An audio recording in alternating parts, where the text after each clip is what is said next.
And we're back with the driving force behind the West Seattle Bee Garden, Lauren Englund. Lauren, thank you so much for joining us. This is beautiful. What led you to create this space? It started back in 2012 when I watched the documentary, The Vanishing of the Bees, which focused primarily on the plight of the honeybee. And that's what got me interested in beekeeping. But I lived here in High Point in a townhouse and didn't have much of a backyard. So I looked into keeping a hive here in the pea patch in the neighborhood. But I needed to get support for that idea, so I was looking for precedents for keeping bees in pea patches in Seattle. And I learned that the group at Bradner Gardens Park had kept bees there, and they had put an educational enclosure around their hives. And I thought, what a great idea. If you're going to put bees in a public space, why not make it educational? So I posted that idea on the West Seattle blog and got 100 responses within 10 days from people within the West Seattle community who liked the idea and wanted to help. Now, I understand this is a very popular field trip destination. You're outdoors, you have some benches back here. Why is it important to educate young people about the importance of bees? I think that bringing awareness to issues helps people make good decisions. So that's what we try to do here at the garden, is bring awareness to pollinators and the role they play in the health of our ecology. So with the students and the field trips, we're teaching them about pollinators and what they can do to help them. Now, this is the enclosure back here. What exactly do you do when you go in the enclosure? And I guess the broader question might be, what exactly does a beekeeper like yourself do? Sure. Well, why don't I show you? I'd like that.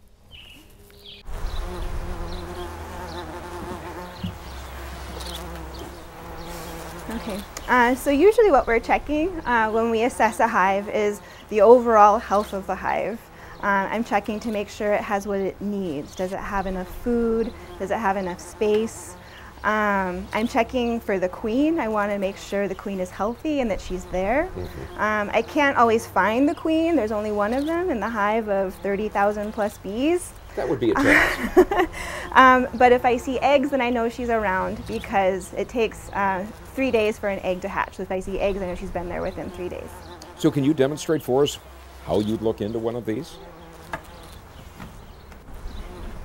So this top box is the feeder box. I put these honey frames in there because I had some extras. And this is some sugar water that I put in there for the bees to get them started, because I just recently installed a nucleus colony in this hive. Okay.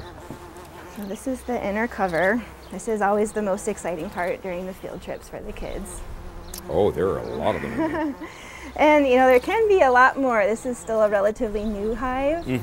And what I want to see today, what I would like to check is if the queen is laying, because she just recently came out, and I'm hoping to see eggs. So during a field trip and with a more established hive, this top box is usually all honey. We call the top of the hive the pantry, where the food is, and the bottom of the hive is the nursery, where the queen's usually laying her eggs. But this hive hasn't had enough time to make a lot of honey yet. And there's eggs. There's lots of eggs in here. So point those out to me if you they're would. really small. They look like little tiny grains of rice standing on end. If you look down. Oh, okay, in the yes, middle, yes. If you look down in there, yes. Yeah, and on this frame I see mostly worker bees, the small ones. These bigger guys here, those are drones. Those are the male bees. You can tell a drone because he's bigger and has big eyes, like goggles up front.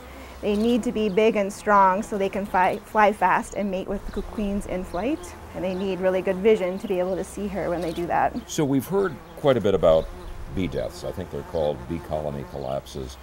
Is the news still grim on that? And in any case, is there anything we can do individually? It's still grim.